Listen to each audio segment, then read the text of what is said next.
Voilà, on se retrouve à nouveau avec Monsieur Ababou après une séparation presque de 3 semaines. Et comme vous le savez, j'étais au Canada et aux États-Unis. Et donc, on se retrouve maintenant, grâce à Dieu, jusqu'à Tisha B'Av. Après, on fera une petite interruption parce qu'on a besoin de se reposer un petit peu. Mais en tous les cas, on a encore au moins 2 cours, Deux ou trois cours. deux ou trois cours, jusqu'à Tisha B'Av.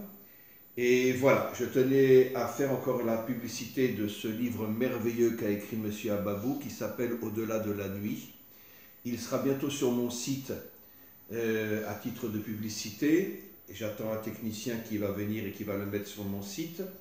Et un livre extraordinaire. Et c'est tout à fait normal puisque Monsieur Ababou est un vrai rave, un rave authentique qui a l'humilité, la simplicité d'un homme authentique et qui ne se montre pas comme beaucoup de rabbinim, et moi, et moi, et moi. Non, un vrai rave. Et c'est pour ça que j'ai tellement de bonheur et tellement de plaisir de faire toutes les semaines un cours avec notre cher ami. Aujourd'hui, on va parler de Tzipora, la deuxième épouse de Moshe. Bien qu'il y a une discussion entre le Talmud et le Zohar, le Talmud dit qu'il n'a eu qu'une seule épouse qui était Tzipora. Mais Rabbi Shimon Bar Yochai dit exactement le contraire, il dit non, ce n'est pas vrai. Il a eu 2 épouses, que je vais expliquer le pourquoi. La première, quand il était très jeune, il a fui en Afrique parce que, après avoir tué l'Égyptien, Pharaon voulait le décapiter. Et il s'est enfui en Afrique et il est devenu, c'est d'ailleurs sa nature profonde, il est devenu un véritable guerrier. Il s'est battu aux côtés des esclaves africains pour les libérer pendant 60 ans. Il était à la tête des esclaves africains pour les libérer de la dictature qui les écrasait. Et il a épousé une Africaine. Sa première épouse, dit Rabbi Shimon Bar Yochai, était une Africaine. De nombreuses années après, à l'âge de 80 ans, il a quitté l'Afrique. Excusez-moi, Rav, c'est Oui. intéressant. On ne connaît pas le prénom de l'Africaine. On l'appelle la Couchite. C'est Oui. très important. Oui. Et justement, je vais expliquer dans quelques instants, à titre d'introduction, pourquoi sa première épouse était une Africaine. Et puis après, à l'âge de 80 ans, il est revenu à Midian, qui est aujourd'hui l'Arabie Saoudite, et il a épousé Tzipora, à l'époque, la fille du plus grand idolâtre de l'époque, Yitro, qui bien sûr a tout abandonné, a fait une teshuva, s'est converti et est devenu un juif authentique. Mais quand il a épousé Tzipora, son père était encore un très grand idolâtre. Et nos maîtres posent la question, mais comment se fait-il que Moshe n'a jamais épousé une juive de naissance? Il a épousé 2 femmes qui au départ n'étaient pas juives. Quand je dis n'étaient pas juives, sur le papier. Parce qu'il est évident, je l'ai déjà dit des milliers de fois dans mes cours, ne peut se convertir qu'une personne qui a une étincelle juive en elle, qui s'est perdue et qui se réveille et qui revient à la maison. Et donc, apparemment, ces 2 femmes, bien que nées non juives, étaient bien évidemment des femmes qui portaient en elles une étincelle juive qui s'est réveillée et qui a permis le retour à la maison, à la maison d'Israël. Mais quoi qu'il en soit, la question reste. Nos maîtres demandent comment se fait-il que Moshe, le plus grand maître de tous les temps, le maître d'Israël, celui qui nous a donné la Torah, comment se fait-il qu'il n'a pas épousé au moins une femme qui était d'origine juive de naissance? Et nos maîtres répondent quelque chose d'extraordinaire, que la plupart des juifs ne savent pas ou ne veulent pas admettre. Et ils disent, parce que toute la mission d'Israël, c'est de réveiller les nations. Et c'était ça le message d'Israël. C'était ça le message de Moshe. Épouser 2 non-juives d'origine pour nous faire comprendre que toute la mission d'Israël, c'est d'unir Israël aux nations, d'amener l'unité dans le monde et de recommencer un monde meilleur, un monde dans lequel il y aura l'unité, la fraternité, le respect et l'amour entre les peuples et entre Israël et les nations. Et c'était ça le message de Moshe. Il n'a pas voulu épouser une juive de naissance pour ne pas tomber dans le piège de « et moi, et moi, et moi ». Il a voulu justement épouser deux non-juifs d'origine pour nous faire comprendre que la véritable mission d'Israël, c'est de réveiller les nations. Ça, c'est la véritable mission d'Israël, qui d'ailleurs aujourd'hui, comme on le sait, se fait de plus en plus, et il y a un réveil parmi les nations qu'on ne peut même pas imaginer. Et donc, juste encore une parole, la deuxième épouse était Tzipora. Ce qui est très intéressant, c'est que juste après qu'il épouse Tzipora, Dieu se dévoile à Moshe et lui dit « Tu vas être le libérateur, tu vas aller libérer Israël ». Et pour nous faire comprendre encore une fois que lorsque Moshe a terminé sa véritable mission de faire comprendre que notre mission est de réveiller les nations, Dieu était tellement heureux, tellement content qu'il s'est révélé à Moshe. Je termine juste en précisant que le Zohar nous dit que la couleur de la Malchout, qui est la Malchout d'Hachem qui se dévoilera dans le monde grâce au Mashiach, n'oublions pas que Moshe Rabbeinu va se réincarner dans l'âme du Mashiach, et le Zohar dit que la couleur du dévoilement de Dieu comme roi dans ce monde, la couleur est le noir. Et je l'ai déjà dit des centaines de fois dans mes cours, il y a un point commun entre l'Afrique et Israël inimaginable. Bon, ils n'ont pas eu la Shoah, il est vrai, mais ils ont souffert énormément. Ils ont été massacrés, ils ont été transformés en esclaves. Et je l'avoue très sincèrement, j'ai des milliers d'élèves non juifs dans le monde, mais je n'hésite pas à le dire. J'ai un amour fou pour les Africains. Ils sont tellement sensibles, tellement spirituels. Il y a chez eux un retour vers la Torah inimaginable.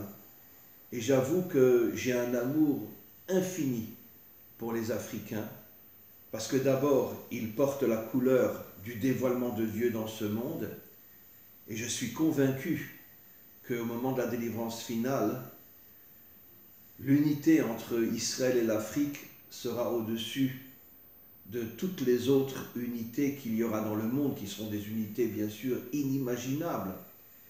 Mais dans la mesure où Dieu a voulu que les Africains traversent plus ou moins la même histoire qu'Israël, c'est bien pour nous faire comprendre qu'il y aura un jour un lien inimaginable entre Israël et l'Afrique. Voilà, je cède la parole à notre cher ami qui va nous expliquer d'une manière beaucoup plus profonde le rôle de Tzipora.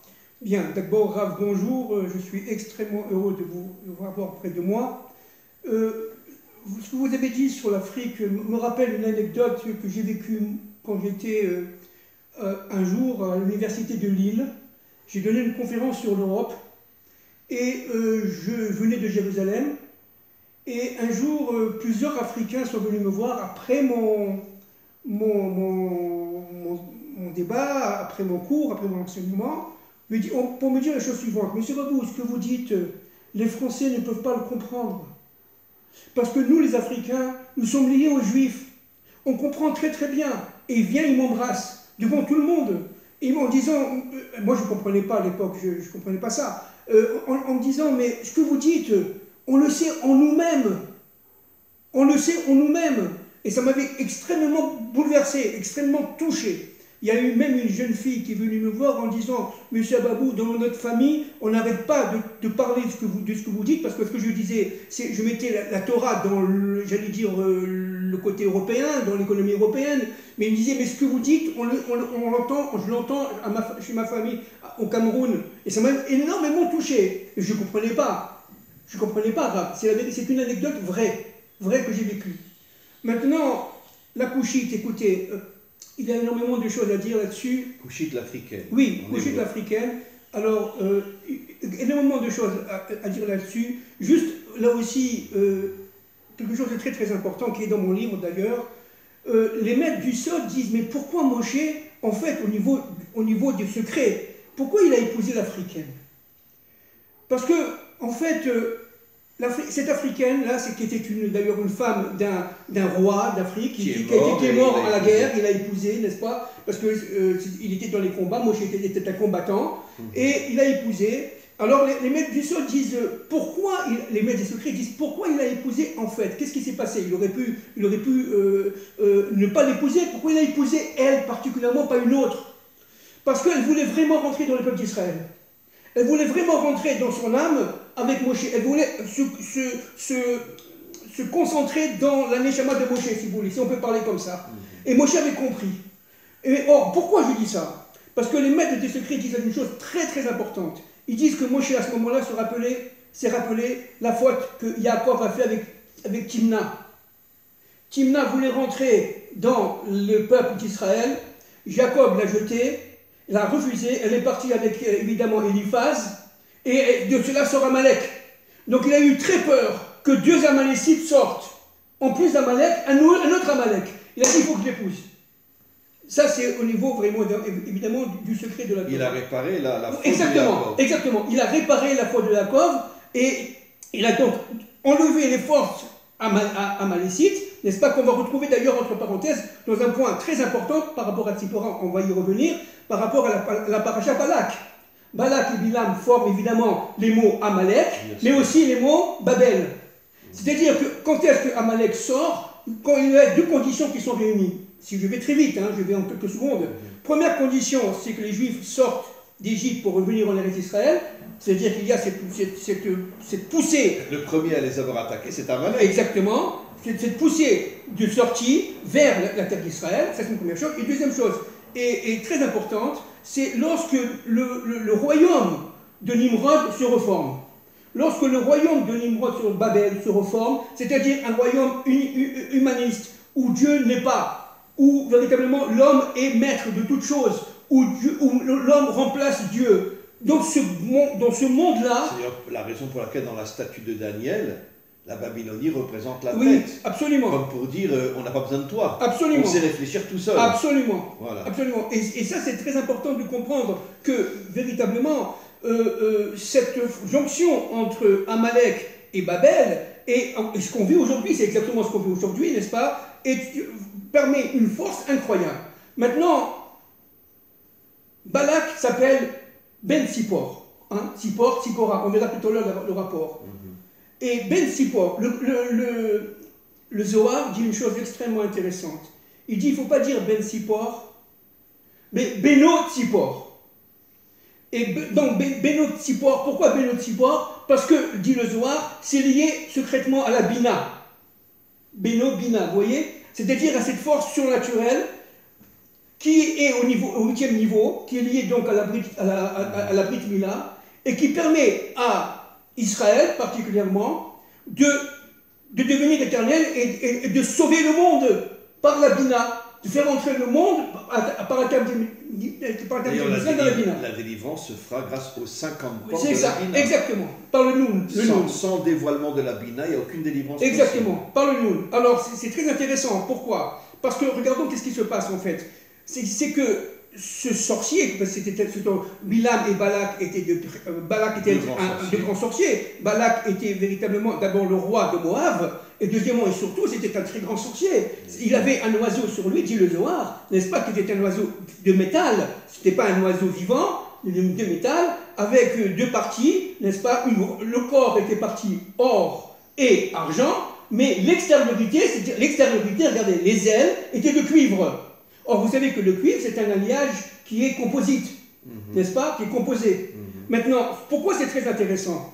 C'est parce que Balak veut utiliser les forces d'Israël pour faire l'union des contraires chez les nations. C'est-à-dire qu'il veut chasser Israël de manière à ce que lui puisse faire l'union des contraires. Ça veut dire prendre la fonction de Yaakov Avinu, prendre la fonction de Tiferet. C'est à nouveau ce qui se passe aujourd'hui. Exactement. Comme on le sait, que tous les dirigeants du monde veulent détruire l'État d'Israël. Mais c'est exactement ça. C'est pour ça que Biden arrive aujourd'hui pour, sous la table, expliquer à nos dirigeants comme quoi ils doivent tout faire pour détruire l'État d'Israël. Mais bien sûr. Alors, c'est très important. Pourquoi c'est très important? Parce que regardez, l'idée, c'est de reconstituer l'empire, évidemment, de Nimrod. N'est-ce pas? C'est le Et tant qu'Israël est là, et tant qu'Israël est là, c'est impossible parce que les nations ne peuvent pas, à partir de leur extériorité, qui était une extériorité sans Dieu, sans le Dieu d'Israël, ne peuvent pas faire l'union des contraires. Ne peuvent pas faire Tiferet. À partir de ce moment-là, elles n'ont pas la capacité de devenir immortelles. Elles vont vers la mort. Dans le bec. Toutes les civilisations qui nous ont détruits sont toutes mortes. Absolument. Toujours là. Dans le bec de cet oiseau de métal, n'est-ce pas, qui était d'ailleurs sur l'épaule de Balak, n'est-ce pas, il y avait un os. Il y avait un os. Alors regardez le remède, regardez l'allusion du Zohar, c'est dans le Zohar. Il y avait un os. Cet os s'appelle comment? Idéo. Idéo. C'est incroyable. Idéo, idéal. Mais idéo, c'est aussi date.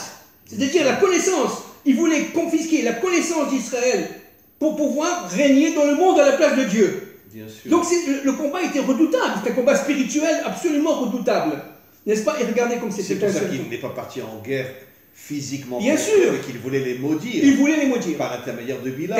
Qu'est-ce que ça veut dire maudire? Ça veut dire en fin de compte faire sortir les fachlas, comment on dit, les mauvaises, disons, le mauvais penchant d'Israël. Récupérer tout le bien d'Israël voilà. Et les mettre dans la malédiction, dans le mal. Absolument. Exactement, exactement. Alors ce qui est très intéressant, regardez. Maintenant, on va venir sur Tzipora. Regardez. La femme, elle descend de l'homme, n'est-ce pas? Elle descend de la côte. La côte, c'est un os. Bien sûr. Et il était où l'os? Dans le bec de l'oiseau, de Bilam. Donc, ça veut dire que... Exactement. Tzipora aussi. Voilà. Il voulait récupérer les forces qu'avait Tzipora pour pouvoir dominer le monde. Il était très fort, il avait compris. C'est grâce à Tzipora que, comme je l'ai dit tout à l'heure, que dès le mariage avec Tzipora, Dieu se dévoile à Moshe.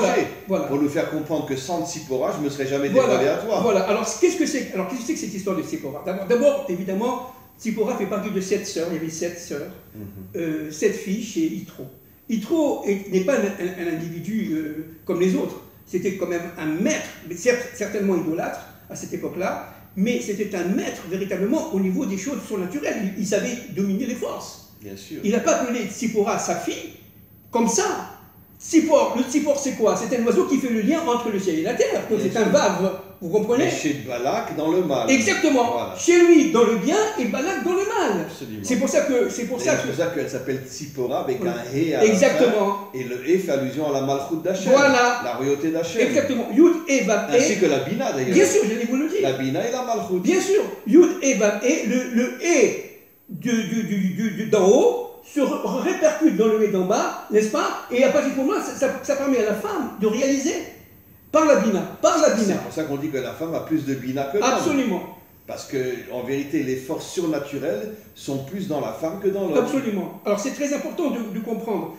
Alors donc, il faut savoir une chose, c'est que Yitro était un homme qui était très reconnu parmi les siens à son époque, n'est-ce pas? On venait le voir. Et il y avait de très grandes discussions entre lui et les autres. Parce que Yitro était capable, il connaissait vraiment les forces de nature. Il est dominé complètement. Je ne sais pas si on s'en rend compte. Il connaissait l'histoire naturelle, l'histoire de la médecine, bon, pour parler le langage d'aujourd'hui, l'histoire de la physique. Il connaissait beaucoup de choses. Il était extrêmement très fort en connaissance. Et il avait reçu d'ailleurs, entre parenthèses, le bâton qui était de tête d'Amorichon jusqu'à Yosef, n'est-ce pas? Qu'a récupéré Moshe. Alors qu'est-ce que c'est que le bâton? Encore une fois, le Vav. Bien sûr. Le Vav. L'union des contraires. L'union des contraires. Le Vav, c'est l'union des contraires. C'est l'union des contraires. En hébreu, bien sûr. En hébreu. Alors, vous savez,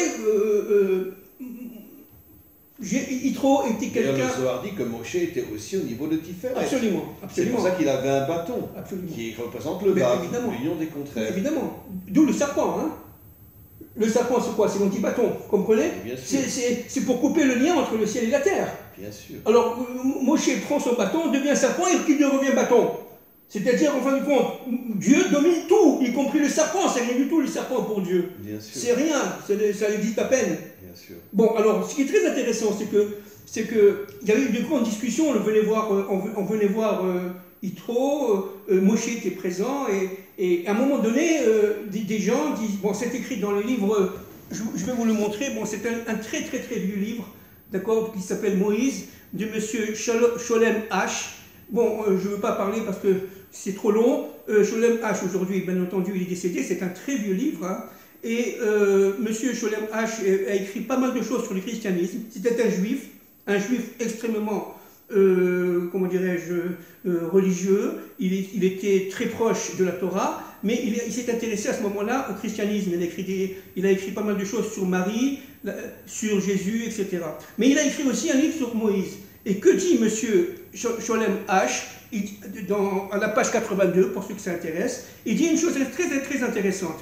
Il dit qu'en fin de compte, les princes, les gouverneurs de Midian venaient voir ce prince unique qui s'appelait Yitro pour lui dire que le Dieu d'Israël a été enfermé en prison par nos dieux, par les dieux, et il ne peut plus s'en sortir. Et il souffre. Je ne sais pas si vous vous rendez compte. Moshe a entendu ça, il a dit c'est pas possible. C'est un mensonge. C'est un mensonge. Mais on est dans des fantasmes. Qu'est-ce que ça veut dire? C'est un monde fantasmatique. Maintenant, regardez. Yitro avait fait, comme Abraham Avinu, un travail intérieur au jour le jour. Au jour le jour, il travaillait, il cherchait de avoir, exactement comme Abraham, les rapports entre les forces. Et il instruisait sa fille, Tzipora. Et Tzipora et Yitro ont formé un couple, comme un peu comme Joseph et Jacob. Ils ont formé un couple vraiment. Et Tzipora, progressivement, elle montait de Darga, comme c'était une femme. Elle avait l'intuition que Yitro n'avait pas. Et automatiquement, elle corrigeait Yitro. Et progressivement, ils sont arrivés à un certain niveau qu'ils pouvaient recevoir Moshe.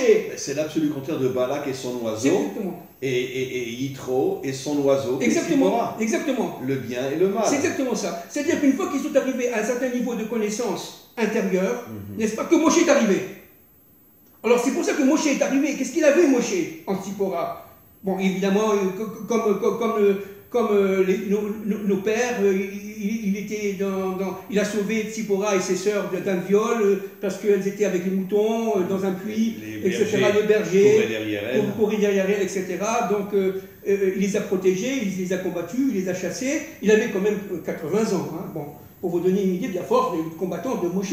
Et donc, Yitro l'a reçu. Mais qu'est-ce qu'il a vu, Moshe, en Tzipora? Alors il faut comprendre une chose. C'est que Tzipora descend au niveau secret, n'est-ce pas, des forces de Sarah. Tzipora avait en elle, ça c'est écrit dans mon livre, la lumière de Sarah et les forces de Esther. Et les forces de Sarah et Esther étant évidemment le même Gigoula. Sarah est revue voilà. dans Esther. D'accord, Esther, celle qui a vécu à Purim. Absolument. Elle était reine de 127 provinces, l'âge de Sarah. C'est-à-dire que Esther avait cette force d'inversion. Naphor ou d'inversion. Et comment que Tzipora, je l'explique très bien, enfin j'essaie d'expliquer très bien dans mon livre, il faut être humble, c'est que Tzipora, à un moment donné, lorsque son père lui parlait d'idolâtrie, etc., elle faisait l'inversion et elle passait de l'idolâtrie à, évidemment, l'étude du monothéisme. C'est-à-dire, véritablement, où Dieu est le seul et l'unique maître de l'histoire. Et elle travaillait. Elle a fait, en fin de compte, dans sa vie, les six premiers jours. Vous voyez? Et c'était, bon, il y a des Chachamim qui disent qu'elle était l'aînée, d'autres qui disent qu'elle n'était pas l'aînée des sœurs. Bon, bref, il y a une marque loquette là-dedans, il y a une discussion entre les Chachamim. Mais lorsque Moshe a vu Tzipora, qu'est-ce qu'il a vu? Il a vu qu'elle possédait en elle le chiffre 7. C'est-à-dire qu'elle possédait en elle la Malchut, voilà, le Shabbat, la Malchut, Rav. Elle possédait en elle le Hé par Tzipora. Et ça, Balak l'a vu. Ça, Balak le savait. C'est pour ça qu'il a voulu absolument la récupérer. Récupérer les forces de Tzipora. Et c'est pour ça que la situation, elle était à l'époque, comme elle est aujourd'hui d'ailleurs, gravissime. Parce que le peuple d'Israël ne le voyait pas. Il est parti avec les Moabites à la fin de la paracha de Balak. Je ne sais pas si on s'en rend compte. En vérité, les nations aujourd'hui veulent détruire Israël pour récupérer Voilà. toutes les forces C'est ça. dans la high-tech, etc. d'Israël C'est ça. et les amener dans leur pays. C'est exactement ça. Exactement C'est ça. exactement ça. Alors aujourd'hui, on parle de high-tech, etc. À cette époque-là, on parlait de force. Parce que pourquoi? Qu'est-ce qui s'est passé? Il s'est passé que lorsqu'ils sont arrivés au niveau de la compréhension du âme et de l'histoire, c'est-à-dire qu'ils ont inversé les contraires. Ils ont inversé les contraires. D'accord? Moshe arrive, voit que Tzipora a été capable d'inversement des contraires. Mais à partir de ce moment-là, en l'épousant, bon, ils ont 2 enfants, et elle fait la Brit Mila d'un des 2 enfants. Bien sûr, du premier. Oui, du premier. Alors d'accord, je crois que c'est Gershon. Oui. Gershon et Eliezer, je crois que c'est Gershon. Elle fait la Brit Mila du premier. Mais pourquoi elle a fait? Bon, Moshe, vous pensez là, franchement, que Moshe ne savait pas qu'il fallait faire la Brit Mila, mais enfin, c'est pas possible. Alors, parce que la Brit Mila est connectée à la Bina. Voilà. Et elle était, était l'incarnation de la Bina. Exactement. Mais alors, comment ça se fait qu'elle a poussé comme ça à dire il faut faire la Bina tout de suite? Alors ça, il y a un midrash extraordinaire, c'est écrit, je ne sais plus la source, je ne la connais pas, elle est dans le livre, hein. Je l'ai oublié, elle est dans le livre, il y a un midrash qui dit quelque chose d'extraordinaire. Elle a vu le serpent de Bereshit rentrer dans la bouche de Moshe, le pénétrer dans son corps et sortir évidemment par l'organe génital. Et là, elle a vu que non seulement Moshe était en danger, que ses enfants étaient en danger, parce que c'est un problème de brite, mais surtout que l'humanité entière était en danger. N'oublions pas que le couple Moshe-Tzipora est un couple d'abord, avant tout, universel. Le couple de la délivrance. C'est le couple de la délivrance. Et la délivrance universelle. Bien sûr, alors c'est pour ça qu'elle a fait elle-même, je ne sais pas si on se rend compte, la femme elle ne doit pas faire la Brit Mila, bien entendu, puisqu'elle a la Brit de son père. Mais Yitro, il n'avait pas fait la Brit puisqu'il était idolâtre. Il a fait la Brit spirituelle, d'accord, et en devenant juif, mais elle l'a porté en elle, exactement. Elle portait en elle la Brit de son père. Ça veut dire tout le travail qu'a fait son père et elle pendant des années, de manière à mûrir le projet que Dieu est le seul maître de l'histoire. C'est complètement fou. C'est-à-dire, véritablement, sans ce passage du chiffre 7 à la Bina, au chiffre 8, il ne peut pas y avoir de Géoula, de délivrance. Absolument. Vous comprenez?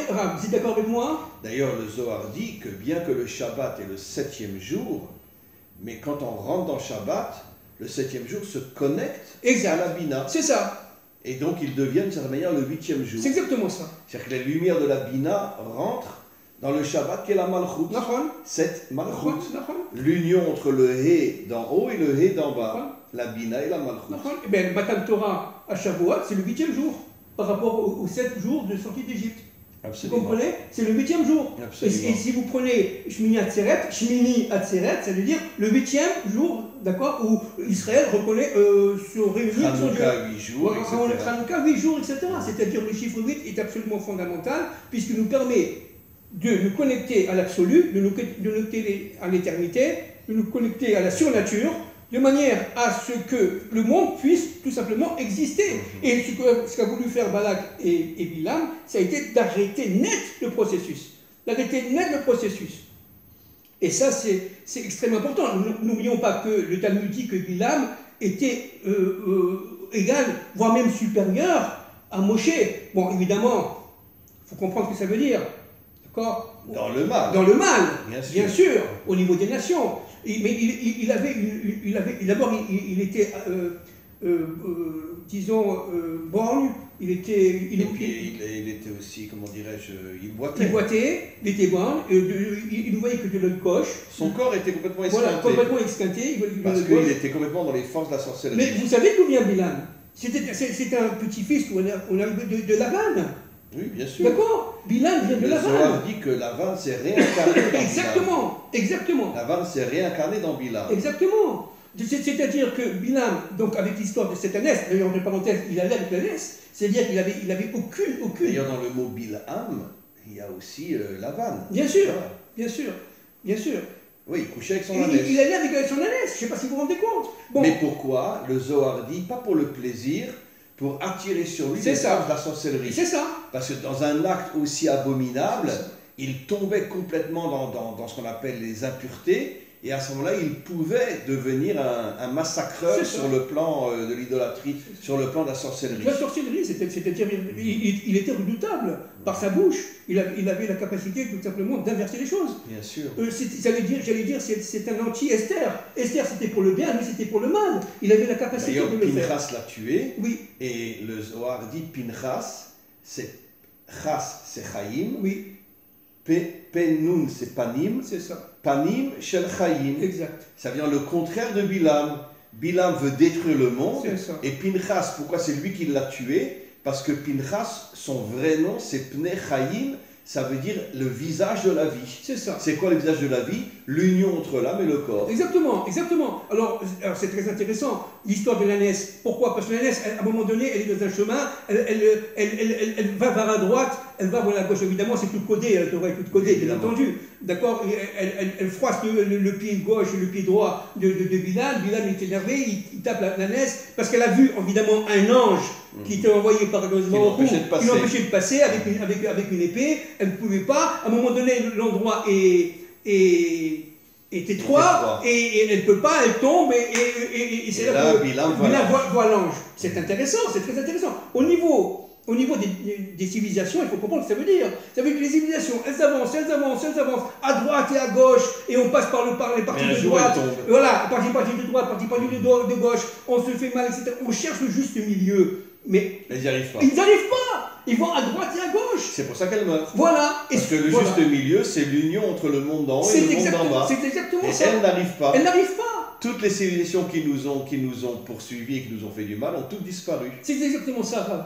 Et nous, on est toujours là. Baruch Hashem. Alors, c'est-à-dire qu'en fait... Même si Biden veut aujourd'hui souffler à nos dirigeants de détruire l'État d'Israël, quoi qu'il en soit, on sera toujours là et lui disparaîtra. De toute façon, bien sûr. Lui, sa civilisation, bien sûr. Alors, donc, il faut... l'Amérique disparaîtra un jour, hein, ça c'est sûr. Oui, mais bien sûr. Puisque c'est la plus grande... Au niveau des dirigeants, c'est les plus grandes crapules sur Terre, pire qu'Hitler. N'oublions pas qu'ils ont sauvé des milliers de nazis après la guerre. N'oublions pas qu'ils ont refusé de bombarder les rails qui menaient à Auschwitz. Et je ne sais pas si vous le savez, mais on nous fait croire que Hitler s'est suicidé, mais en vérité c'est la CIA qui a récupéré Hitler et il a passé jusqu'à la fin de ses jours en Amérique. Ah bon, c'est ce qu'on dit. Oui, oui. Non, il ne s'est pas suicidé, il a amené un sosie à lui et ils ont fait croire que c'était suicidé, mais en vérité c'est la CIA qui a récupéré Hitler. Bon, évidemment, puisqu'Hitler a été financé. Par les Américains. Bien sûr. Bon, alors écoutez-moi. Donc, qu'est-ce que ça veut dire? Ça veut dire que les civilisations avancent, elles avancent. Mais Dieu, on voit les gens dire, attendez, n'allez pas vers la matérialité, trop de matérialité vous tue. Arrêtez, vous allez rentrer dans la société de consommation et de là, vous continuez à avancer. Mais ça ne va pas. Pourquoi? Parce qu'en fin de compte, vous cherchez le juste milieu dans la matérialité. Mais le juste milieu, il est avec Hachem, il est avec Dieu. Bien que pendant des décennies, ils nous ont fait tomber dans la consommation pour nous affaiblir. Plaisir. Aujourd'hui, tous les prix augmentent. Et on va. Et je pense que d'ici quelques mois ou très peu d'années, on se contentera de manger un morceau de pain, on n'aura rien d'autre. Hein. Ah oui, mais c'est écrit. Hein. C'est écrit dans le Talmud, que juste avant la délivrance finale, tous les prix vont augmenter. Maseret Sanhedrin. C'est dans Chélek. Oui, bien sûr. Comment nos maîtres ont vu ça il y a 2000 ans. Mais bien sûr. Que tout allait augmenter avant la délivrance finale. Bien sûr. Alors cette histoire de l'âne, c'est quelque chose de très important, parce que l'âne, c'est Hamor. Bon, c'est Aton, mais c'est Hamor. Hamor, c'est Homer. C'est-à-dire la matière. La matière, arrête d'avancer dans la matière. Tu es en train de te tuer, dit Dieu. Dieu envoie un ange, certes pour sauver Israël, mais aussi pour sauver les nations. Et là, il tombe mort parce que tout simplement... Parce que toutes les nations aujourd'hui sont manipulées par leurs dirigeants. Exactement. Mais bien sûr, comme nous d'ailleurs. Exactement. Hein, 80% d'Israël, c'est des moutons. Hein. Bien sûr, puisque Bilam étant le dirigeant de la messe. C'est tout. Et la laisse souffrir le martyr. Parce qu'elle voulait faire comprendre à Bilal qu'il ne pouvait pas comprendre. Alors évidemment, c'est tout codé, bien entendu. Bien entendu, c'est tout codé. Il parlait avec la l'ânesse. Il faut comprendre ce que ça veut dire. D'accord, évidemment. Mais ce qui est très intéressant, c'est qu'en fin de compte, la l'ânesse a vu ce que Bilal ne voyait pas. Les animaux voient ce que l'homme ne voit pas. Bien sûr. Et il avait certes l'œil droit qui était enfermé parce qu'il ne voyait pas de l'œil droit, mais seulement il voyait très bien de l'œil gauche étant évidemment l'œil de la raison, l'œil de l'empirisme, l'œil de la science. Il avançait parce qu'il possédait les sciences occultes d'une manière absolument inépuisable. Absolument. Il savait diriger par ces forces-là. Or, Tzipora avait déjà fait le tikkun, la réparation, vous comprenez, auparavant. C'est pour ça que Tzipora va sauver Israël. Parce qu'elle a fait, en faisant la bride de son fils Gershon, elle a permis tout simplement, et ça c'est très important, de faire rentrer Israël dans le chiffre 8. C'est ce que voulaient faire, c'est ce que voulaient faire évidemment les pères. Abraham, Isaac et Jacob. Que Tzipora ressemble au mot de Sarfat. Oui, absolument. Simplement que le et remplace le tav. Absolument. Mais en vérité, pourquoi? Parce qu'un jour, Sarfat deviendra Tzipora. Exactement. Ça veut dire que d'une certaine manière, l'un des mobiles du dévoilement de Dieu comme roi dans ce monde. Absolument, mais c'est pour ça qu'on attaque la France. Quand il y aura le réveil des peuples, c'est pour bien ça, sûr. Mais c'est en train de se faire, et largement. C'est en train de se faire, y compris en France, largement. Pour la première fois, les députés français ont aujourd'hui, hier soir, refusé l'amendement numéro 2 d'une loi pour le confinement et le virus qui arriverait en septembre, octobre en France. Le Covid revient. Oui, c'est ce qu'ils disent. Et donc, ils ont bien, évidemment. Et l'amendement 2 a été refusé par l'ensemble des députés, la majorité des députés en tout cas. C'est une défaite pour l'équipe gouvernementale actuelle. C'est-à-dire que véritablement, au niveau de la publication, il y a un début de réveil. Oui, les gens commencent à comprendre qu'on est tous manipulés. Je veux dire, qui c'est qui croit que le Covid il est venu tout seul? Ah, évidemment. Alors, donc, la France joue un rôle fondamental, un rôle moteur par la Révolution française, mais on le sait, n'est-ce pas, elle va devenir Tzipora à la fin des temps de l'histoire, et elle va épouser Moshe. C'est pour ça que la femme de Moshe est d'abord une Française. On l'a déjà dit ça, on en a parlé. La femme de Moshe est une Française, n'est-ce pas? La femme de Mashiach est une Française. Et donc... Marianne. Oui, c'est ça. La Révolution française. Exactement. Myriam qui a sauvé Moshe. Jeanne d'Arc. Jeanne d'Arc aussi qui s'est fait tuer. Qui s'est fait tuer, oui. D'accord. C'est-à-dire que c'est la femme qui va sauver... Jeanne d'Arc était une véritable révolutionnaire. Oui, bien sûr. C'était une femme extraordinaire. Elle a lutté contre les Anglais. Pourquoi ils l'ont tuée? Parce qu'ils ont compris qu'elle pouvait amener la délivrance. Bien sûr. Elle voulait... Et c'est tout le problème. Déjà à cette époque-là, au temps de Jeanne d'Arc, c'est-à-dire au XVe siècle, n'est-ce pas? Eh bien, elle, c'est une simple paysanne qui était extrêmement pieuse. Elle a eu cette force incroyable de se battre contre l'armée anglaise. Elle a soulevé l'armée française de son époque. Mais qui l'a tué, les Anglais ou les Français? Je ne sais pas, je ne me rappelle plus. Je pense que c'est les Français à la solde des Anglais. Je ne me rappelle plus, Bon, évidemment, elle a tué dans les bûchers, à Rouen. Non, mais je sais, moi je vais souvent à Rouen. Et on voit comment on appelle ça, l'endroit où elle était prisonnière. Voilà, c'est ça. Ils l'ont gardé. Ils l'ont gardé. L'endroit où elle était prisonnière. Oui, absolument. Je ne sais pas si c'est les Français de l'époque ou c'est... J'ai l'impression que c'était les Français qui étaient à la solde des Anglais qui l'ont tué. C'est possible. En tout cas, cette révolution-là de Jeanne d'Arc a joué un rôle fondamental dans la symbolique française, dans, si vous voulez, la neshama, entre guillemets, dans l'âme collective de la France, qui fait que la France, à ce moment-là, de nos jours, va se réveiller, n'est-ce pas? Les forces de Esther vont se réveiller en France aussi, et la France va devenir quoi? Eh bien, la femme d'Israël. De toute façon, le prophète Obadiah dit clairement que quand tous les Juifs de France reviendront d'Israël, reviendront de France, Dieu régnera comme roi sur toute la terre. Exactement. Donc on voit que un Juif français, il porte en lui quelque chose de France. Absolument. Forcément. Absolument. Comme d'ailleurs tous les Juifs qui reviennent de l'exil. Absolument. Et donc, c'est cette dimension française qui est en nous, c'est ce qui amènera le dévoilement de Dieu comme roi dans le monde. C'est marqué explicitement à la fin du prophète Obadiah. Tout à fait juste. Alors, Tzipora, c'est une femme qui était en fait extrêmement silencieuse, contrairement à ce qu'on pense. Elle était très silencieuse. Elle a travaillé sur elle-même énormément.